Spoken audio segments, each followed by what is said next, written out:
You know, last year I go to this thing in West Virginia every year where it's a bunch of recording engineers, and we talk here and we talk, you know, how to record, etc. And the last time I went, I was the only woman there, and the guy put it on and apologized to me. He said, "I'm really sorry there's no one here." And I was like, "That's okay." So one night we had a little after party, and it was in my room, of course. And I got put on the spot. Elisa, what can we do to help push women forward in this? I was like, wow, this is more on the spot, right? After I had 2 whiskeys. And the first thing I said is, don't coddle us. Don't coddle us. Don't think that you have to be softer with us. You need to expect exactly the same thing you have to expect out of a man. And for God's sakes, you know, please have respect for us when we're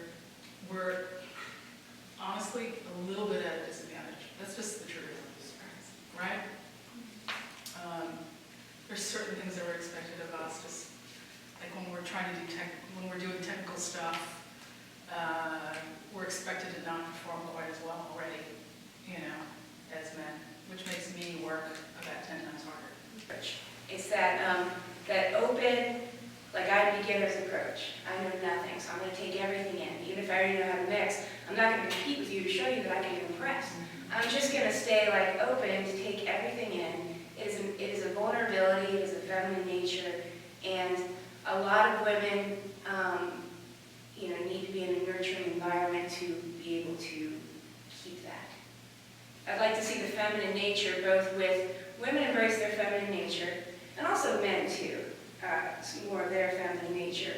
And actually, from a mixer point of view, like my mixes have gotten better when embracing that nature too. So I totally get I totally get women-only spaces. You know, there's of course the Michigan Women's Music Festival, which is all women, and there's WHAM out in San Francisco, which is a women-run and women-owned recording space, and it's a teaching facility as well. You know, I get that. I mean, the argument that's been explained to me is that, and I get it, is that you need to have a safe and nurturing space sometimes for people. You know, and it really depends on the woman too. There are some women who've been through certain things, you know, that want to pursue this kind of thing or want to be in spaces where they feel protected, right? And just being creative, it just takes a ton out of you to begin with. It's easier to sort of grease the skids if all your interpersonal